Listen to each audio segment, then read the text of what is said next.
Durante mucho tiempo, la muerte roja había devastado la región. Jamás pestilencia alguna fue tan fatal y espantosa. Su avatar era la sangre, el color y el horror de la sangre. Se producían agudos dolores, un súbito desvanecimiento y después un abundante sangrar por los poros y la disolución del ser.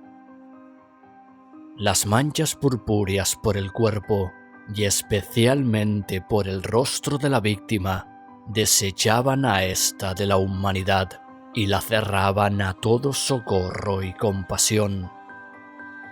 La invasión, el progreso y el resultado de la enfermedad eran cuestión de media hora.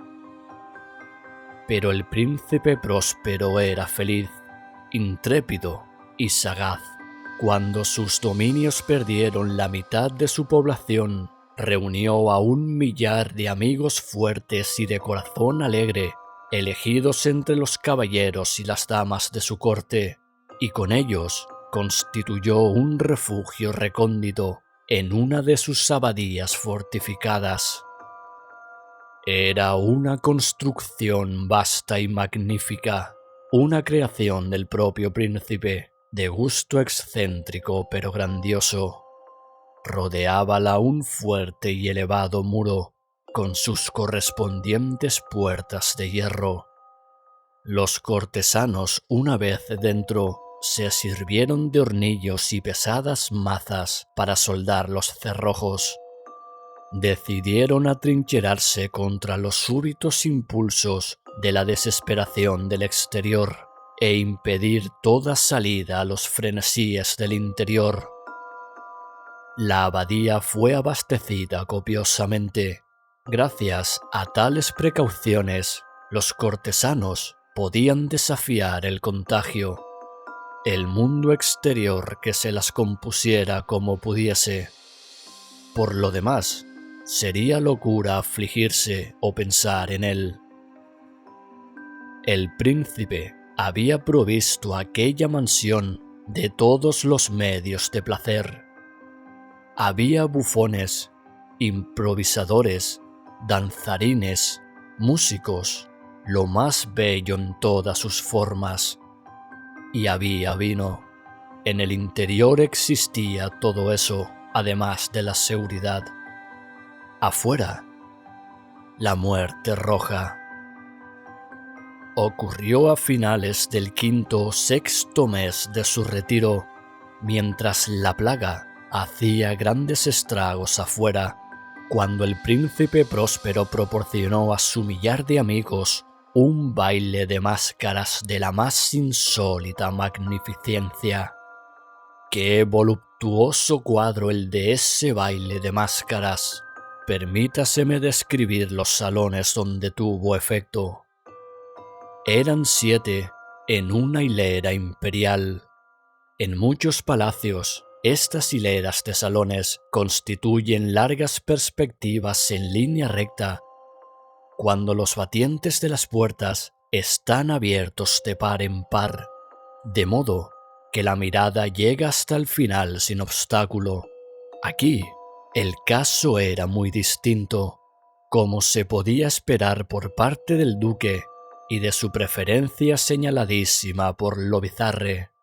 Las salas estaban dispuestas de modo tan irregular que la mirada solamente podía alcanzar una cada vez. Al cabo de un espacio de 20 o 30 yardas encontrábase una súbita revuelta y en cada esquina un aspecto diferente.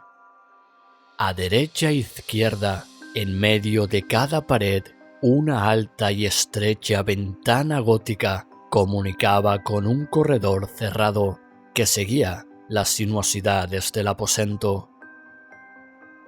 Cada ventanal estaba hecho de vidrios de colores que armonizaban con el tono dominante de la decoración del salón para el cual se abría. El que ocupaba el extremo oriental, por ejemplo, estaba decorado en azul. y los ventanales eran de un azul vivo. El segundo aposento estaba ornado y guarnecido de púrpura, y las vidrieras eran púrpuras. El tercero enteramente verde, y verde sus ventanas. El cuarto, anaranjado, recibía la luz a través de una ventana anaranjada. El quinto blanco y el sexto violeta. El séptimo salón estaba rigurosamente forrado por colgaduras de terciopelo negro que revestían todo el techo y las paredes y caían sobre un tapiz de la misma tela y del mismo color. Pero solamente en este aposento el color de las vidrieras no correspondía al del decorado. Las ventanas eran escarlata, de un intenso color de sangre. Ahora bien, no veíase lámpara ni candelabro alguno en estos 7 salones, entre los adornos de las paredes o del techo artesonado, ni lámparas ni velas, ninguna claridad de esta clase en aquella larga hilera de habitaciones. Pero en los corredores que la rodeaban, exactamente enfrente de cada ventana, levantábase un enorme trípode con un brasero resplandeciente que proyectaba su claridad a través de los cristales coloreados e iluminaba la sala de un modo deslumbrante. Producíase así una infinidad de aspectos cambiantes y fantásticos. Pero en el salón de poniente, en la cámara negra, la claridad del brasero que se reflejaba sobre las negras tapicerías a través de los cristales sangrientos era terriblemente siniestra y prestaba a las fisonomías de los imprudentes que penetraban en ella un aspecto tan extraño que muy pocos bailarines tenían valor para pisar su mágico recinto. También en este salón erguíase, apoyado contra el muro de poniente, un gigantesco reloj de ébano. Su péndulo movíase con un tic-tac sordo, pesado y monótono, y cuando el minutero completaba el circuito de la esfera e iba a sonar la hora, salía de los pulmones de bronce de la máquina un sonido claro, estrepitoso, profundo y extraordinariamente musical, pero de un timbre tan particular y potente que de hora en hora los músicos de la orquesta veíanse obligados a interrumpir un instante sus acordes para escuchar el sonido. Los valsistas veíanse forzados a cesar en sus evoluciones. Una perturbación momentánea recorría toda aquella multitud, y mientras sonaban las campanas, notábase que los más vehementes palidecían y los más sensatos pasábanse las manos por la frente, pareciendo sumirse en meditación o en un sueño febril. Pero una vez desaparecía por completo el eco, una ligera hilaridad circulaba por toda la reunión. Los músicos mirábanse entre sí y reíanse de sus nervios y de su locura, y jurábanse en voz baja unos a otros que la próxima vez que sonaran las campanas no sentirían la misma impresión. Y luego, cuando después de la fuga de los 60 minutos que comprenden los 3600 segundos de la hora desaparecida, cuando llegaba una nueva campanada del reloj fatal, se producía el mismo estremecimiento, el mismo escalofrío y el mismo sueño febril. Pero a pesar de todo esto, la orgía continuaba alegre y magnífica. El gusto del duque era muy singular. Tenía una vista segura por lo que se refiere a colores y efectos.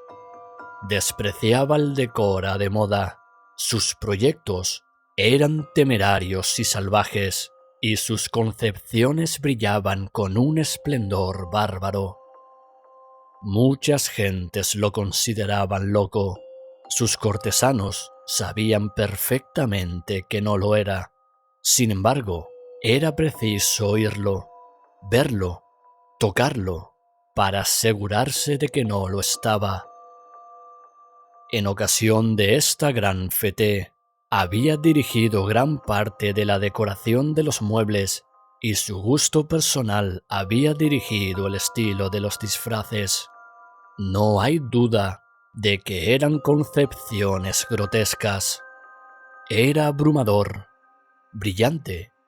Había cosas chocantes y cosas fantásticas, mucho de lo que después se ha visto en Hernani. Había figuras arabescas, con miembros y aditamentos inapropiados, delirantes fantasías, atavíos como de loco. Había mucho de lo bello, mucho de lo licencioso, mucho de lo bizarre, algo de lo terrible, y no poco de lo que podría haber producido repugnancia. De un lado a otro de las 7 salas pavoneábase una muchedumbre de pesadilla, y esa multitud, la pesadilla, contorsionábase en todos sentidos, tiñéndose del color de los salones, haciendo que la música pareciera el eco de sus propios pasos. De pronto, repica de nuevo el reloj de ébano que se encuentra en el salón de terciopelo. Por un instante, queda entonces todo parado. Todo guarda silencio excepto la voz del reloj. Las figuras de pesadilla quédanse yertas y paradas, pero los ecos de la campana se van desvaneciendo. No han durado sino un instante, y apenas han desaparecido, una risa leve mal reprimida se cierne por todos lados. Y una vez más, la música suena, vive en los ensueños.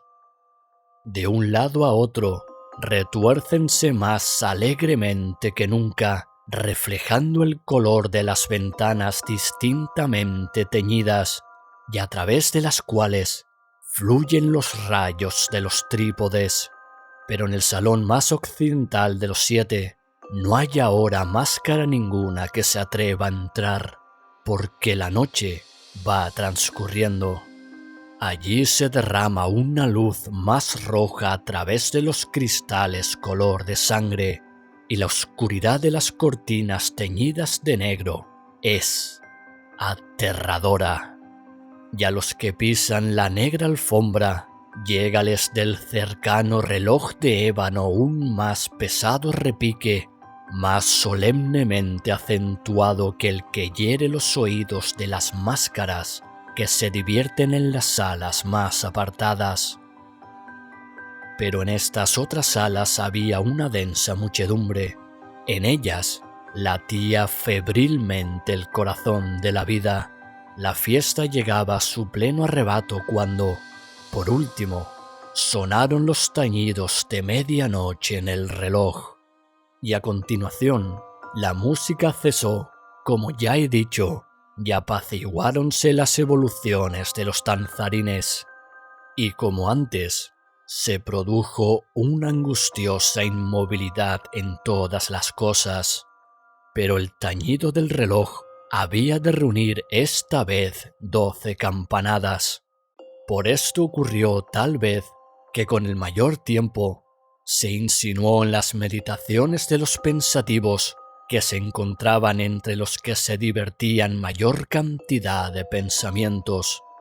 Y quizá, por lo mismo, varias personas entre aquella muchedumbre, antes que se hubiesen ahogado en el silencio los postreros ecos de la última campanada, habían tenido tiempo para darse cuenta de la presencia de una figura enmascarada que hasta entonces no había llamado la atención de nadie.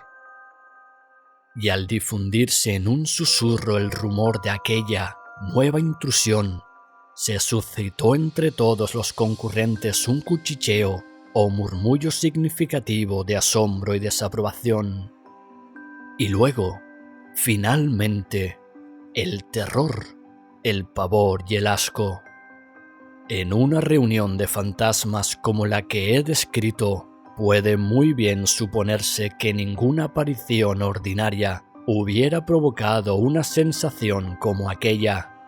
A decir verdad, la libertad carnavalesca de aquella noche era casi ilimitada, pero el personaje en cuestión había superado la extravagancia de un Herodes y los límites complacientes, no obstante, de la moralidad equívoca impuesta por el príncipe. En los corazones de los hombres más temerarios hay cuerdas que no se dejan tocar sin emoción. Hasta en los más depravados, en quienes la vida y la muerte son siempre motivo de juego, hay cosas con las que no se puede bromear. Toda la concurrencia pareció entonces sentir profundamente lo inadecuado del traje y de las maneras del desconocido. El personaje era alto y delgado, y estaba envuelto en un sudario que lo cubría de la cabeza a los pies. La máscara, que ocultaba su rostro, representaba tan admirablemente la rígida fisonomía de un cadáver que hasta el más minucioso examen hubiera descubierto con dificultad el artificio. Y sin embargo, todos aquellos alegres locos hubieran soportado y, tal vez, aprobado aquella desagradable broma. Pero la máscara había llegado hasta el punto de adoptar el tipo de la muerte roja. Sus vestiduras estaban manchadas de sangre y su ancha frente, así como sus demás facciones, se encontraban salpicadas con el horror escarlata. Cuando los ojos del príncipe Próspero se fijaron en aquella figura espectral que con pausado y solemne movimiento, como para representar mejor su papel, pavoneábase de un lado a otro entre los bailarines, se le vio en el primer momento conmoverse por un violento estremecimiento de terror y de asco. Pero un segundo después, su frente enrojeció de ira. «¿Quién se atreve?», preguntó con voz ronca a los cortesanos que se hallaban junto a él. «¿Quién se atreve a insultarnos con esta burla blasfema? Apoderaos de él y desenmascararle, para que sepamos a quién hemos de ahorcar en nuestras almenas al salir el sol». Ocurría esto en el Salón del Este o Cámara Azul, donde hallábase el príncipe Próspero. Al pronunciar estas palabras, resonaron claras y potentes a través de los 7 salones. Era un hombre impetuoso y fuerte, y la música había cesado a un ademán de su mano. Ocurría esto en la Cámara Azul, donde hallábase el príncipe rodeado de un grupo de pálidos cortesanos. Al principio, mientras hablaba, hubo un ligero movimiento de avance de este grupo hacia el intruso, que en tal instante estuvo también al alcance de sus manos y que ahora, con paso tranquilo y majestuoso, acercábase cada vez más al príncipe. Pero por cierto terror indefinido que la insensata arrogancia del enmascarado había inspirado a toda la concurrencia, nadie hubo que pusiera mano en él para prenderle, de tal modo que sin encontrar obstáculo alguno, pasó a una yarda del príncipe, y mientras la inquieta asamblea, como obedeciendo a un mismo impulso, retrocedía desde el centro de la sala hacia las paredes, él continuó sin interrupción su camino con aquel mismo paso solemne y mesurado que le había distinguido desde su aparición, pasando de la Cámara Azul a la purpúrea, de la purpúrea a la verde, de la verde a la anaranjada, de esta a la blanca, y llegó a la de color violeta antes de que se hubiera hecho un movimiento decisivo para detenerle. Sin embargo, fue entonces cuando el príncipe Próspero, exasperado de ira y vergüenza por su momentánea cobardía, se lanzó precipitadamente a través de las 6 cámaras, sin que nadie lo siguiera, a causa del mortal terror que de todos se había apoderado. Blandía un puñal desenvainado y se había acercado impetuosamente a unos 3 o 4 pies de aquella figura que se batía en retirada, cuando ésta, habiendo llegado al final del salón de terciopelo, volvióse bruscamente e hizo frente a su perseguidor. Sonó un agudo grito, y la daga cayó relampagueante sobre la fúnebre alfombra, en la cual, acto seguido, se desplomó muerto el príncipe Próspero. Entonces, invocando el frenético valor de la desesperación, un tropel de máscaras se precipitó a un tiempo en la negra estancia y, agarrando al desconocido, que manteníase erguido e inmóvil como una gran estatua a la sombra del reloj de ébano, exhalaron un grito de terror inexpresable, viendo que bajo el sudario y la máscara del cadáver que había aferrado con vida tan violentamente no se hallaba forma tangible alguna. Y entonces reconocieron la presencia de la muerte roja.